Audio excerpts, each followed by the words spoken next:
K98 Talk is expanding its lineup for 2015. This means we're expanding our advertising base. Whether you're a startup trying to push through to the next level or an established business trying to supplement your advertising budget, web-based advertising is a solid investment.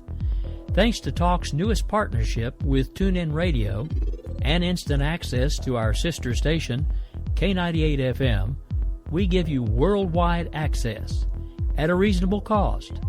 Interested parties should email us at advertise@k98talk.org.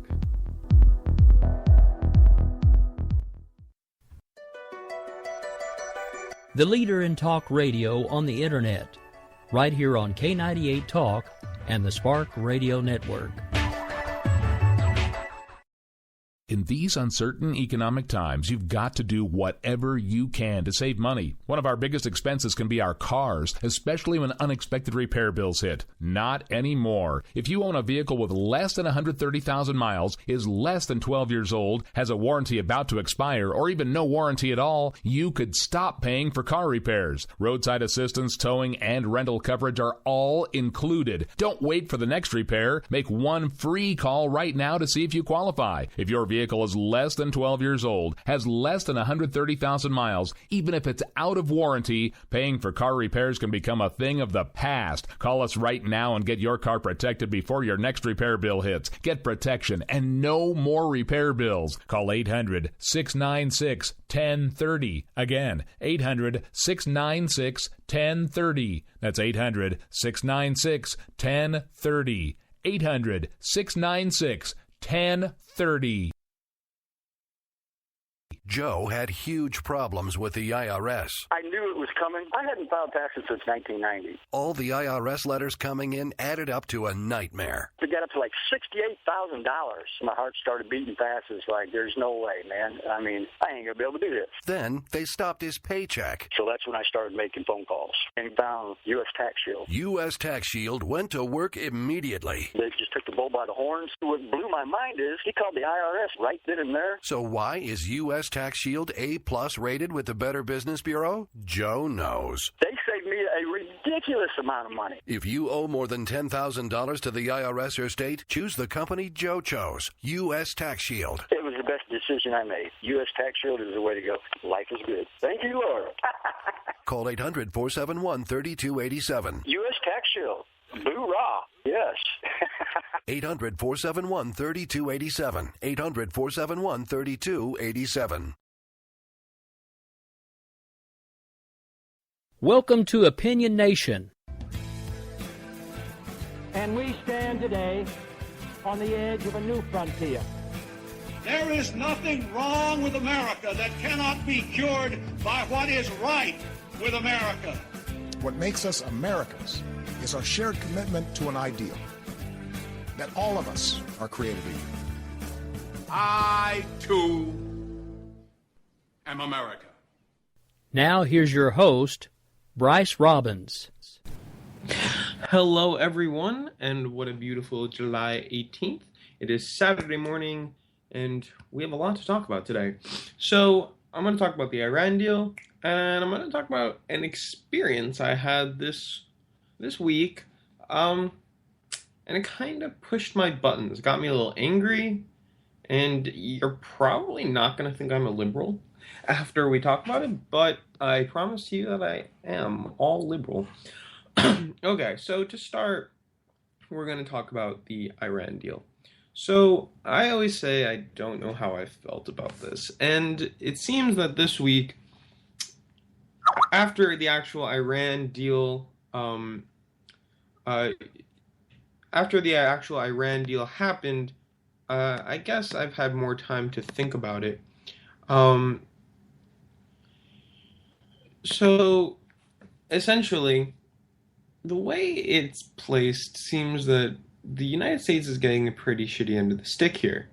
That when you make a deal, it's supposed to be pretty equal on both sides. Yeah, you give some up, but you get in return. Seems we're not getting much in return. Obama did scold a reporter, and we're going to get to that, in regard to the fact that we have 3 Americans who are captive in Iran, and they are not part of this deal. Now, I don't know how to look at that, but we're going to get to listen to Obama's response and the question to the president in regard to those people kept overseas. What I'm going to do first is we're going to listen to a clip from the Young Turks. And it says, the real reason critics hate the Iran nuclear deal. Then we're going to listen to the reporter. Then we're going to talk about the Iran-Contra. So I'm kind of trying to maneuver this so that we get from people who clearly, blatantly support it and ease our way to a logical conclusion here. Because myself, I'm kind of on the fence about it, but it's worth trying to transition. So maybe we can all learn something from it today. So here we go. I'm going to play this clip from the Young Turks. It's a little long. It's around 4 minutes, but I might cut it short. So here we go.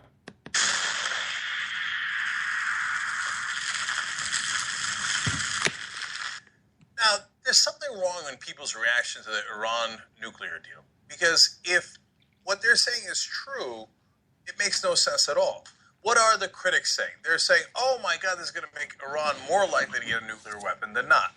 That's not remotely true. That's not even close to true. Because what we can do is we can actually inspect all of their known nuclear sites at any time that we want. It's the IAEA gets to do that. That's the keyword, known.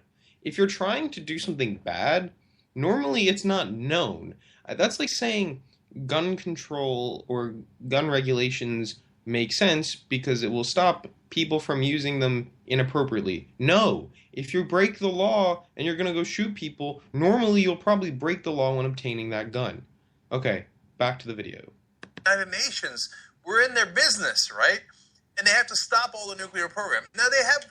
Wrong. We are not in their business. They have 28 days, as Rick stated before in the last episode, for us before we get in their business. A somewhat legitimate point in that if we're going to non-known nuclear sites, like a military site, where they might be surreptitiously doing some sort of nuclear energy program, in order to get to that, it could last as long as 24 days. But from Iran's perspective, they're like, what do you want us to do? Just let the Americans into any military site we have at a moment's notice? Or even the United Nations into those sites? No, there has to be a process. You have to have some legitimate reason for thinking we're working on... Why? They're known to be affiliated with terrorists. A nuclear weapons program there, and there has to be a process. So that process takes 24 days. But remember, for all their known nuclear sites, we actually can go in there at any time. And if they're cheating in any way, this deal is over, okay? So you can't, in good conscience, think that they're more likely to get nuclear weapons if the IAEA is able to inspect all their nuclear sites and even their non-nuclear sites. So what is the real concern? And I figured it out. The real concern is the money, Lebowski. See, when we lift sanctions, they're going to get $100 billion in frozen assets back. So when they get that money back, well, then they can invest it in doing some of the things they're doing throughout the Middle East, fighting in Syria against Sunnis. So that's why the Saudis, who are fighting them in Syria surreptitiously, are pissed because now the Iranians are going to have more money to buy weapons to give to their Shia ally in Syria. And also in Yemen, right next door to Saudi Arabia. Israel doesn't like it because then Iran is empowered with more money. So are they right? Well, yeah, shouldn't... Iran is a state sponsor of terrorism who is actively opposed to Israel and their existence. In fact, today, the religious leader, whoever, the Ayatollah Khomeini, came out and said, regardless of this deal, we will not be, changing our views on the arrogant U.S. and will still side with our friends in the neighboring region, and included Syria, Iraq, Bahrain. There was another one, Palestine.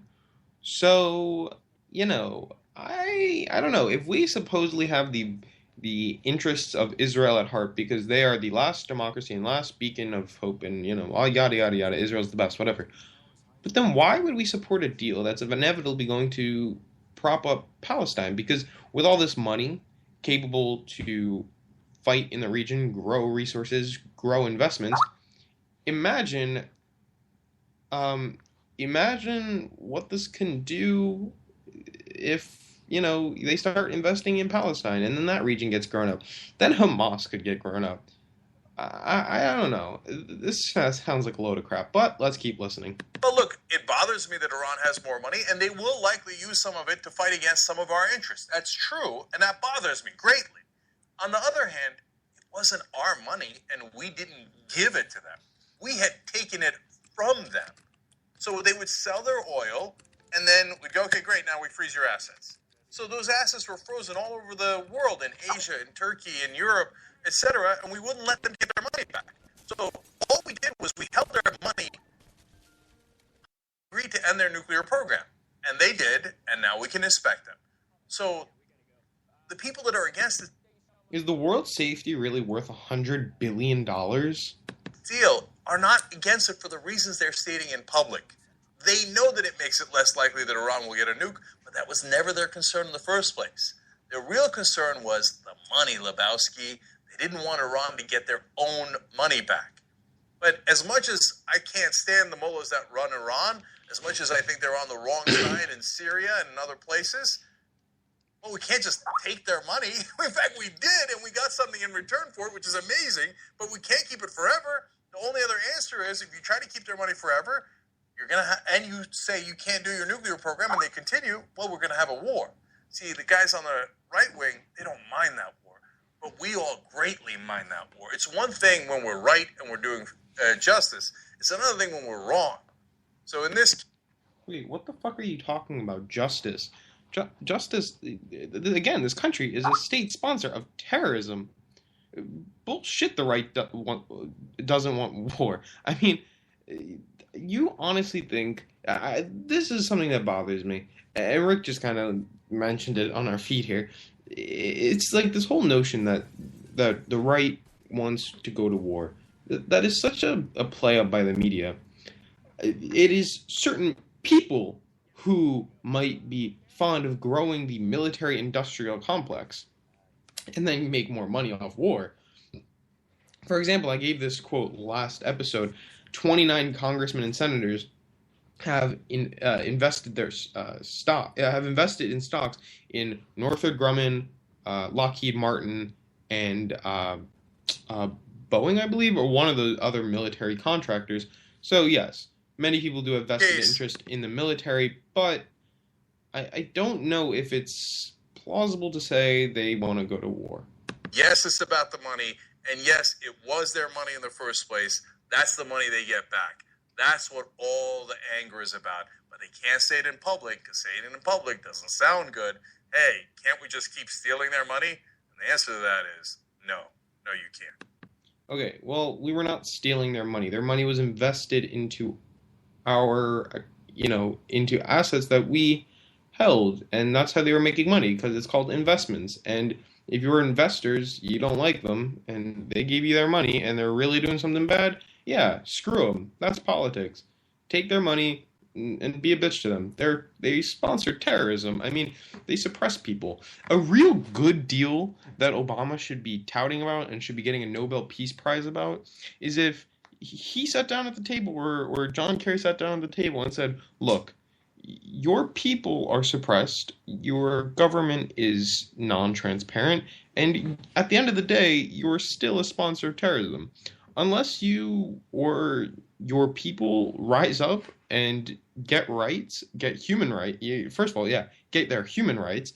Second, you are no longer a state sponsor of terrorism. That would be a good deal. Then we could celebrate. But at the end of the day, we still have an eye on Iran as if they're still an enemy. So that is a problem. Now, I would like to mention, however, about some supporters of the Iran deal. Bernie Sanders, of course. But I'm not really going to talk about him, because somebody who gave an interesting quote about it would be Ron Paul. Now, you see, Ron Paul mentioned how during the Cold War, Ronald Reagan signed a treaty while Russia had 30,000 missiles.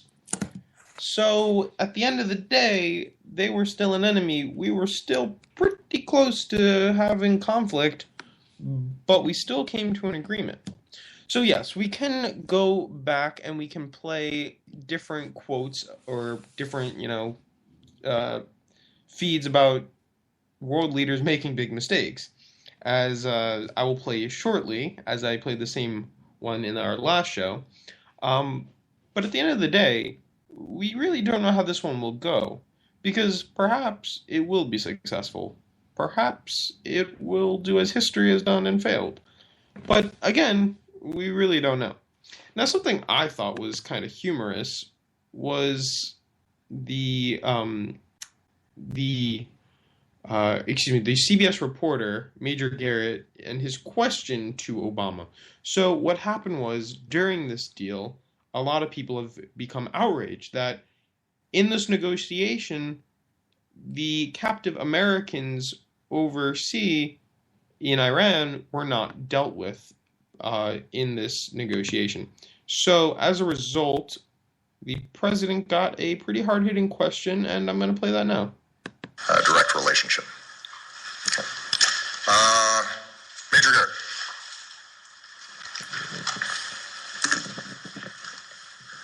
Thank you, Mr. President. As you well know, there are 4 Americans in Iran, 3 held on trumped-up charges, according to your administration, 1 whereabouts unknown. Can you tell the country, sir, why you are content with all the fanfare around this deal to leave the conscience of this nation and the strength of this nation unaccounted for in relation to these 4 Americans? And last week, the chairman of the Joint Chiefs of Staff said under no circumstances should there be any relief for Iran in terms of ballistic missiles or conventional weapons. It is perceived that that was a last-minute capitulation in these negotiations. Many in the Pentagon feel you've left the chairman of the Joint Chiefs of Staff hung out to dry. Could you comment? I got to give you credit, Major, for how you craft those questions. For the notion that I'm content as I celebrate with American citizens languishing in Iranian jails.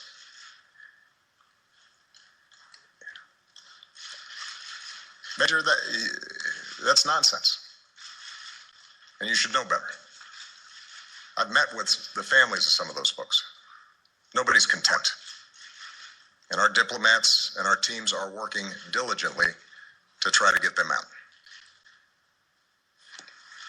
Now, if the question is why we did not tie the negotiations to their release, think about the logic that creates.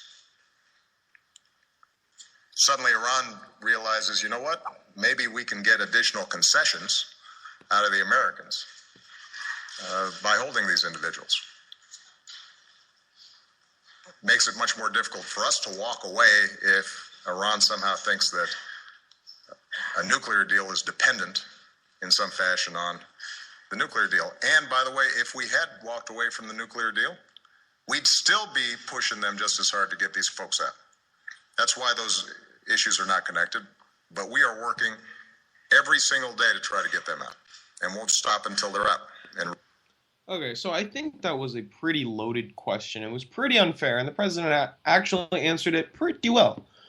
However, the whole story about, if we made these men part of the deal, then all of a sudden Iran would feel that they could get more out of it. But at the end of the day, I don't know if anyone was paying attention, but the policy of we don't negotiate with terrorists was done away with. Like, you can look that up. The whole notion, the we don't negotiate with terrorism, the strict policy of no negotiation has ceased to exist. I mean, in the first place, I don't really know if it was there. It just, a lot of times it was backdoor negotiations, and the fault was that a lot of times it was left up to the parents of the people who were kidnapped or who were taken hostage to lead the charge on their child's release. But if we now are negotiating with terrorists about hostages, then we should really have a negotiation about these 4 Americans, and it seems like a good time to do it would be now. Like, they're getting nuclear reactors And they're getting $100 billion, and they're going to be selling us oil. So on top of that, they're going to be making billions more. And we can't get 4 fucking people out of their country? What kind of shitty fucking deal is this? Oh, but we get to go visit their nuclear reactors and military bases, but after 24 days prior to notice. So what I'm getting from this is that, you know, in this deal, we get to go inspect their nuclear facilities with the United Nations, kind of like what Bill Clinton said about North Korea. Oh, yeah, that's happening. Then, on top of that, we can go visit their military bases just in case they're not scheming up anything bad. But they have 28, but as Cenk Uygur said, apparently it's 24 days to take care of, you know, what they need to prepare. You're not having a dinner, okay? What preparations do you need? How is it a thorough inspection if it's not, kind of candid? If it's not all of the sudden, because that's how you know the truly what's going on there. If you give them time to prepare, they're gonna clean it up. It's like they think we're stupid, but in all reality, that's a hoke of shit. That, you know, they get 24 days to prepare because it's wrong that we can just go to their military bases unannounced. No, fuck that. We're the United States, goddammit. We have the most powerful military in the world. We have the most powerful armed forces the world has ever seen. The next biggest air force in the world is the Navy, behind our Air Force. So, fuck this shit. We're supposed to be so powerful and so almighty, and we put so much money into our military. This is horse shit. We should be able to do what we want, or else come in guns hot. I mean, it's honestly outrageous that a state that sponsors terrorism is getting all this gold at the end of the day, and we're not. And they're literally getting gold as well. They're getting like $3 billion worth of gold assets back. So far, it's pretty shitty. But what I must say is that Obama he's not the only president who's dealt with Iran. And in fact, I think this is a step to, you know, negotiations are important, diplomacy is very important. But what about the Iran-Contra? I know that's starting to sprout up on the internet, but, you know, that's a good point, and we're going to talk about it when we get back. So we're going to go to break. Stay with us, and when we get back, we're going to talk about the Iran-Contra. All right, Rick, let's go into break.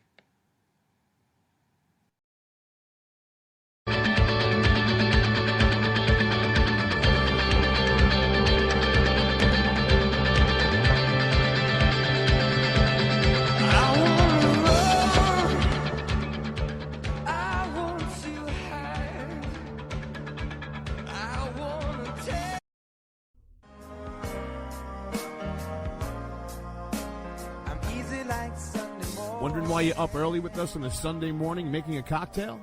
News lately got you drinking? Hung over from the mainstream media by Sunday? We are, and we got you covered. We sure do. We got your hangover cure for those weekly news blues. So sit back, top off your mimosa, and add some Baileys to that coffee. Take a match to your copy of the New York Times. Light, funny, and oh yeah, news with booze. And a lot of laughter. Welcome to Bloody Marys and Broadsheets.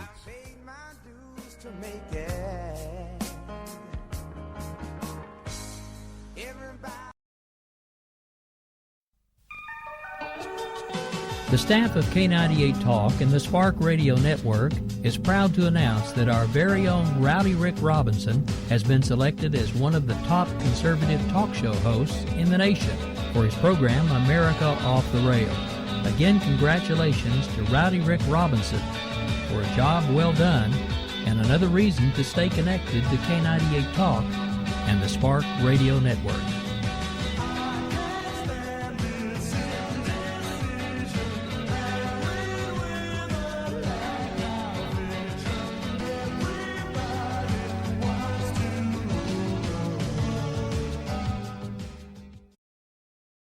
We will never fully understand what we've asked of our military service members or their families, asking them to put themselves in harm's way, to endure it all. But we do understand that it's our turn, our duty, to keep them secure for the rest of their lives. Wounded Warrior Project long-term support programs help our most severely ill or injured veterans live independently, at no cost, for life, so that they might stand at ease. Join us at findwwp.org.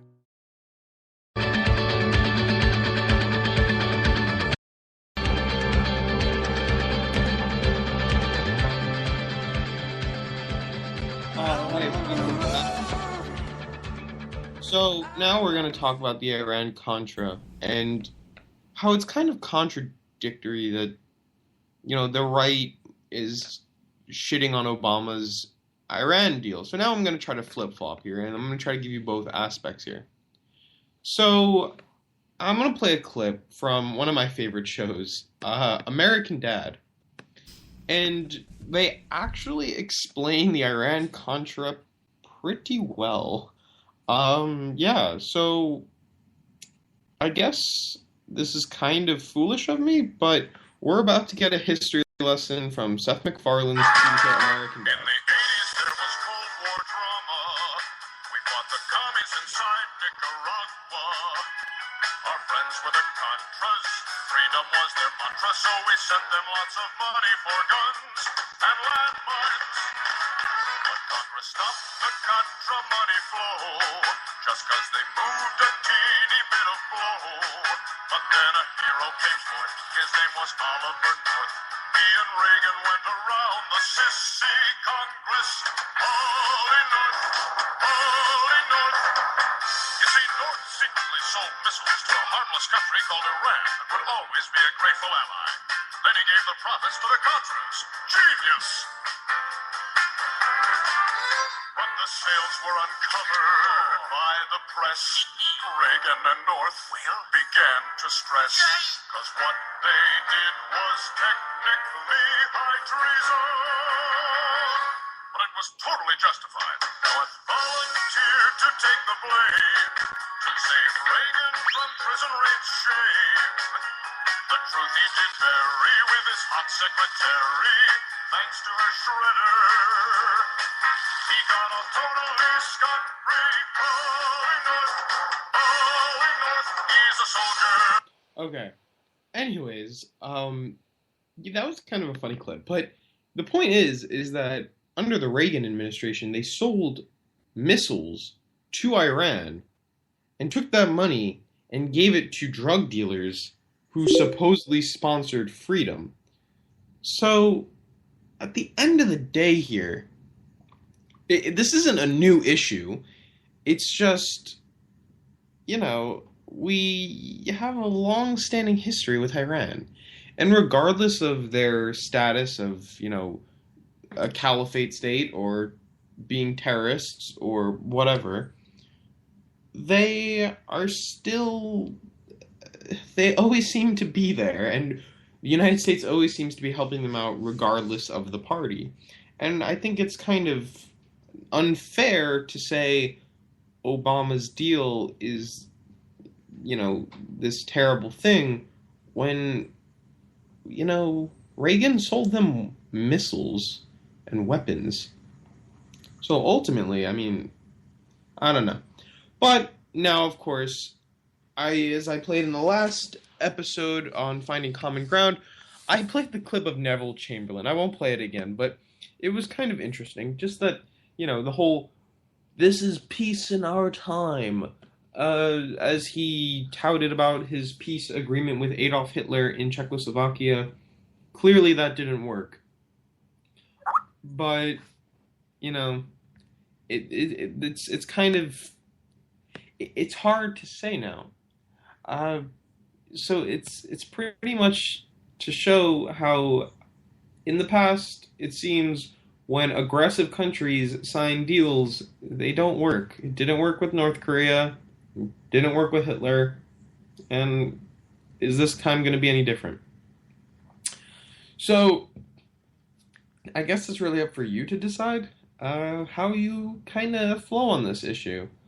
So it's kind of an issue where it seems that the media is very much for it. The quote-unquote liberal media. But at the same time, we've been hearing this plea from Israel and Benjamin Netanyahu that this is a terrible deal. This is a terrible idea. And as supposedly as supportive as Israel as we are, we seem to be just saying, like, settle down. As Rick would now say, you whippersnapper, settle down. And it's kind of stupid, because they're in the region. They feel the threat of terrorism every single day. And at the end of the day, we're not listening to them. So it kind of is not a good idea. Anyways, I'm going to jump ships now, and I'm going to talk about that experience that I had this week that I talked about in the beginning of the show. But to kind of close off this topic about the Iran deal and Iran, I don't think I support this deal. I think that I support a deal where we can use diplomacy and make negotiations work. But as far as I'm concerned, this deal, it just seems really, really, really shitty. And it seems like they're getting so much and we are getting so little, which goes beyond the point to say, if they have so much oil, why do they need nuclear power? They live in a fucking desert. Why can't they use the sun? Solar panels. There are many mountains. Why don't they use wind turbines? It probably gets windy up there. I mean, why do you need nuclear power unless you want a nuclear weapon? It just, to me, that doesn't make sense. It's just there are so many alternatives. Why don't you burn your trash? Waste energy power plants. That's what they do in Sweden. Again, solar panels, wind turbines, wave energy. I don't know. Especially because the fact that they live in the Middle East. It's freaking sunny all the time. But, no. They need nuclear power. And on top of that, I know I'm going over even though I just said I was going to jump ships. Why don't we mandate it so that they have to use like thorium or invest in thorium, because thorium can't be turned into a bomb. That's why it's not used in the United States originally, was because it couldn't be turned into a bomb. And they felt that uranium had more potential because not only could it be used for energy, but it could also be used for a warhead, whereas thorium could not. However, thorium is far more efficient. And you know who had a shitload of thorium? The United States. So wouldn't it have been a great deal if we said to Iran, you can have all the nuclear power you want, but you have to use thorium. And you gotta buy it from us. I mean, that to me would be a great deal. In return, we'll buy all your oil. Who gives a shit? Like that's a great deal. That to me sounds like a wonderful fucking deal, because now we're exporting a lot of minerals. We're creating a lot of mining jobs in the United States. They get nuclear power because, as they're saying to the world and to the international community, all we want is nuclear power. Well, if that's all they want, let's give it to them. And let's make sure that it can't be used to make a bomb. So let's give them thorium, which is predominantly in the United States. That we have so much thorium, we could literally shit it. It's ridiculous. But we got a bad deal. Because a lot of their nuclear products are bought from Russia and China. We don't sell much of that shit to them because they're terrorists. But now they can get it freely and sanctions are going to be lifted. So, at the end of the day, this really sounds like a terrible, terrible, terrible deal. And it's not even a deal, because a deal should be like two sides come to an agreement over, mutual benefits to each side. We are not getting a mutual benefits at all. In fact, what I just described, my deal, it makes sense because, now you don't get nukes, we get exports, you get imports, and you get nuclear power. Whatever. Okay. Now I'm going to jump ships. I'm going to talk about two things. One, I'm going to talk about my interesting experience this week, and then I'm going to Well, I'm going to talk about my buddy Al Gore. Okay, so first, this coworker of mine is from Japan and asked me, what do Americans mean by the term, there is a price for freedom, as well as, why do you guys say freedom isn't free? And I gave an honest answer. We say that because so many people have had to pay the ultimate sacrifice so that in the future we could walk these streets freely as we are now. Well, I clearly struck a nerve because they responded to me, you think, oh no, excuse me. I also added on, we also take on this role for the world, being a sense of a global police force. Sometimes we're used for good, and sometimes we make mistakes, but ultimately I think we do a pretty good job at defending freedom and promoting global democracy to an extent. Obviously we've had our shits, I pointed out, in the Middle East, such as Iran. Iran at one point was a democracy, and the United States and Britain destroyed that, and we're paying the price today. You can look it up. That's all our fault. Anyways, I clearly struck a nerve because the response was, well, you guys take on that responsibility to, oversee the world. And then I was told, freedom? There's no freedom. You guys wrote Japan's constitution. And all this stuff about how the United States are imperialists and we don't promote freedom. And I was so just jaw-dropped that someone from Japan would be speaking ill of the United States military. First of all, I pointed out how prosperous our country is today. And it wouldn't be that way if it wasn't for the United States staying there for 50 years after the war. See, that's how the military should do shit. When we're in a conflict with a country, we should stay there, develop the country, and not pull out like in Iraq, because then you get ISIS. And George W. Bush actually had a pretty prophetic comment about it when he said, we have information from our intelligence agency that suggests if we exit Iraq, a worse terrorist group will arise. So it's not like ISIS wasn't known about or a terrorist group wasn't known about, but we pulled out and we're paying the price now. Whereas in Japan, we were able to foster their growth and instill Western culture, and now they don't have an emperor, they have a prime minister, and they have, or in the 80s at least, had one of the most flourishing economies in the world. So much so that we owe them $1.3 trillion in debt. So I think that's pretty successful. And the fact that one could say anything ill of the United States military, I responded, do you think there would honestly be a South Korea or a Japan the way it is today if it wasn't for so many men who lost their lives defending freedom and liberty for these people? It was almost sickening to me. And then, the sheer fact that these Marines actually died made me more upset recently, because when you have American soldiers losing their lives for people they don't know, for people who aren't even born yet, that is the ultimate sacrifice. And I got a little angry and said to this person, you should go to Washington, D.C. and kiss every single freaking name on the World War II memorial, because you owe them your life, your freedom, and your liberty. Because if it wasn't for them, you might not be living the life you live today. I continued on the statement, you say you want to come to an American school. It's Columbia. But do you honestly think you'd be able to if it wasn't for the freedoms that were given to you by the United States? I mean, what the United States has done for so many countries is unparalleled. And we're viewed as this imperialist nation.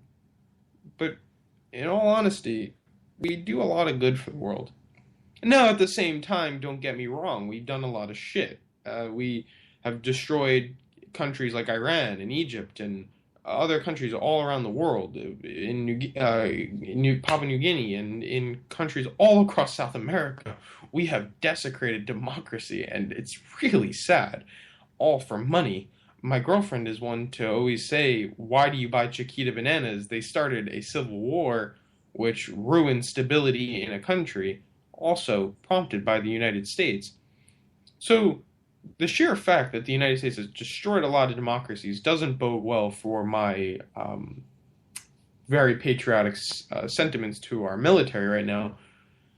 But I must point out that it is wrong for anybody to speak ill of the missions in Japan and Korea, because I always felt that those were some of the most heroic stories or heroic statements come from those conflicts, because those are examples of the United States actually using our, I guess, MO of democracy and freedom legitimately. Whereas in, Vietnam, it was really unnecessary. We were siding with somebody who didn't want democracy and freedom. And in Iraq and in Afghanistan, we've prompted up what we call prime ministers or presidents, especially in Afghanistan. But really, they're not. They have not been elected. They've been propped up, and they are just puppets of the United States for the time being, or at least it's what we'd like to think. And we don't get many things out of our deals. This is why I think people like Donald Trump, because he says it as it is. And he said, we have the worst negotiators. They're so incompetent and stupid. The world should literally be eating out of our hands. But for some reason, it always seems like the international community has us at the balls. And it's kind of upsetting that we tout about our giant military, but when we should really be putting the heat on countries and threatening them so that they do what we want, we don't.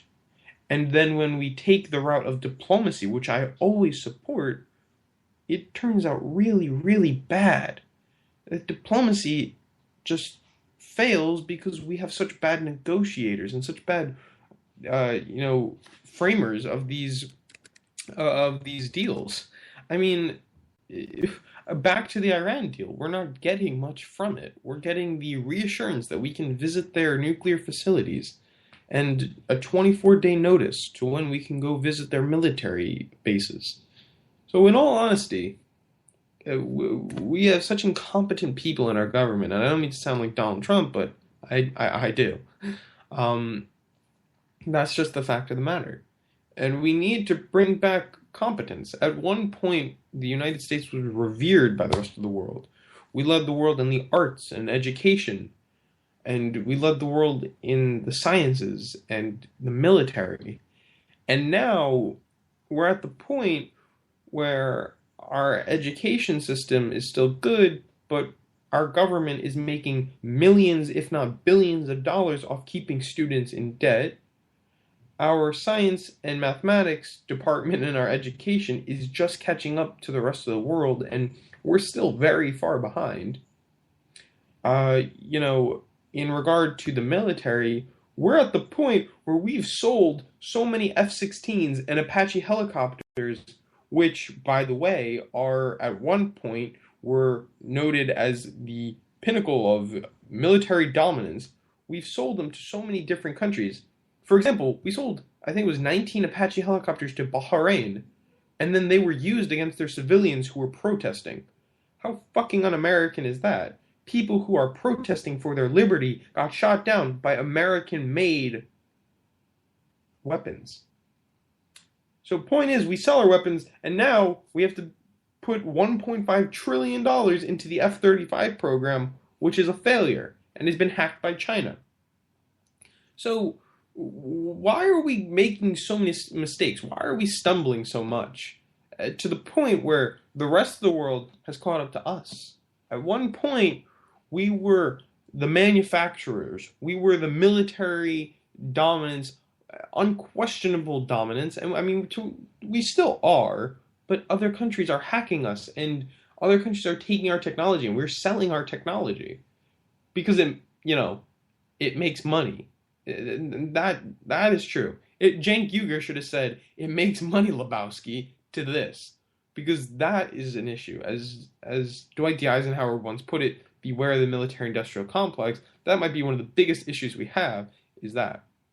I mean, we bow down to corporations, Citizens United. We have a lot of problems in this country that are just starting to arise because we are slowly but surely falling out of our place as the world's #1 dominant country. And it's sad because we're doing everything we think we can to stay on the top. We're exploiting our own rights, with the NSA and shit like that because we can't get our shit together. And that's because of incompetent leadership and government, not because other countries are actually doing it better. They're just saying, God, look at these idiots. And then they're taking advantage of us. So, maybe we should get back to when we were smart and savvy and good deal makers and we were the leaders in the international community. Not the jokes that we are today. Okay, but anyways, I'm going to end today talking about something kind of random. I'm going to talk about Al Gore on Arctic drilling. And Al Gore, the guy who said he invented the internet, just called Obama crazy. So let's just have a listen to this interview he did with The Guardian News.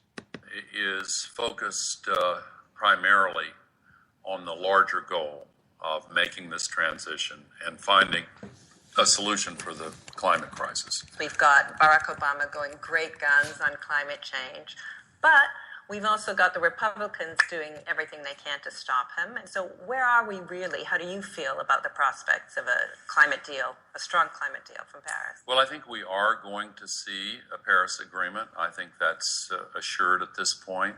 And the new architecture of this agreement makes it far more feasible to actually get an agreement that all nations sign up to, because they're selecting their own goals. When I say strong agreement, I mean limit warming to 2 degrees. Yeah, I think it's too early to conclude that it won't succeed, not only in getting an agreement, but in getting one that might actually fill the bill.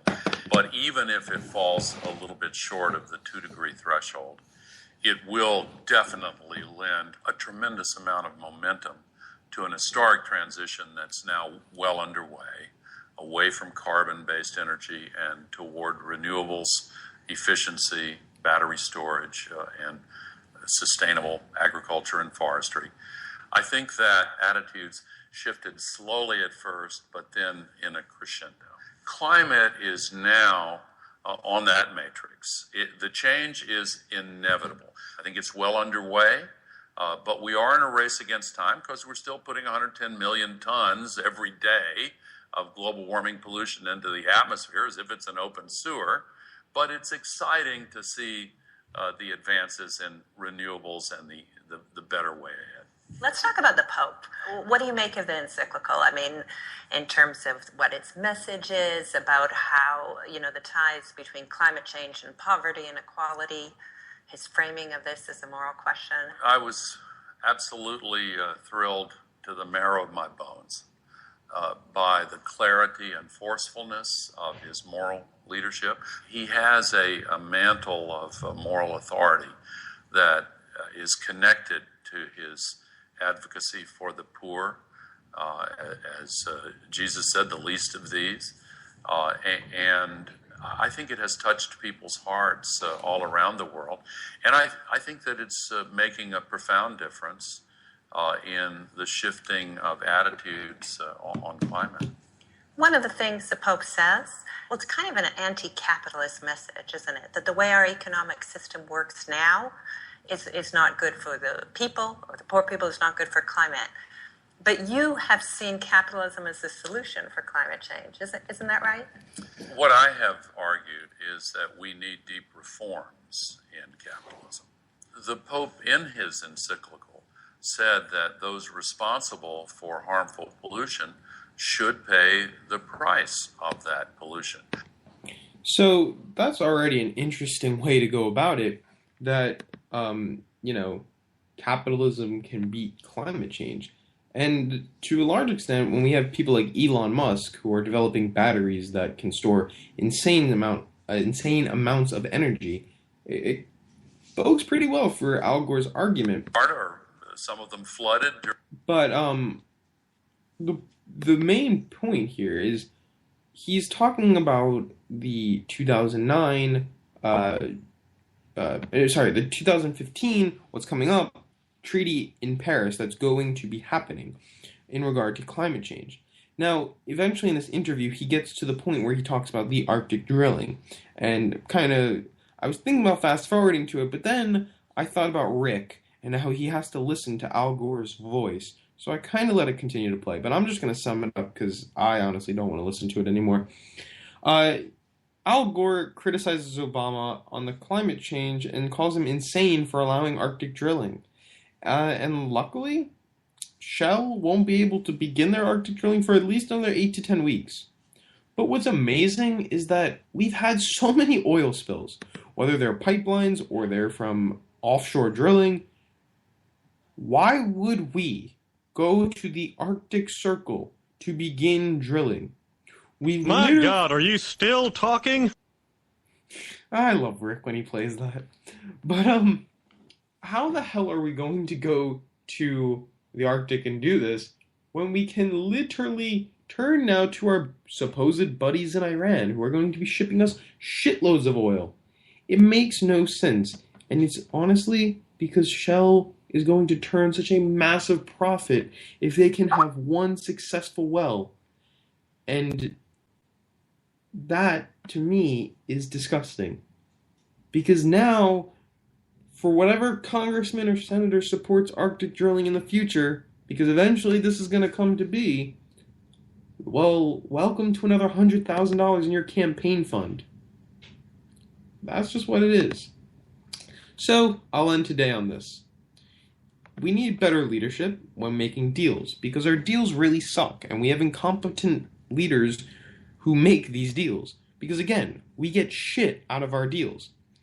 Rather, we should do what I suggested, and make it based on something that will support us as well as them, such as thorium, because then they wouldn't be able to turn their weapons, their nuclear power into bombs. We would be exporting a lot of minerals and creating a lot of jobs. But, I'm still in high school. Anyways, in regard to what we were talking about before, on this climate change issue, it is so silly that Obama is pretending like he is, trying to save the environment for his children and the children of this generation, but he's allowing for Arctic drilling. Whatever. You know what? Donald Trump's in first place for the GOP poll, at least a recent one I saw. And he was in second place, only a couple points behind Jeb Bush. And Jeb Bush just shot himself in the foot by coming out saying he would not repeal the Iran deal. So, the way it's looking, Donald Trump's doing pretty well. And if he can do pretty well, Bernie Sanders can do pretty well. And if Bernie Sanders can do pretty well, I think Bernie's going to win. I just had to throw in some Bernie because his ears are bleeding from all the Al Gore, and I just had to kind of throw it in his face that Donald Trump is actually doing so well, and it's totally hurting the GOP. And on top of that, Bernie Sanders is gaining traction. So, you feel the burn? Alright, everybody. Feel the burn, and that's all we got for this week. We'll be back next week, same time, same place. Catch us on Facebook on Opinion Nation News. Tweet us at Opnat News. That's OPNAT News. And, the station's growing, and hopefully so is Opinion Nation. So, everyone have a great week. Feel the burn.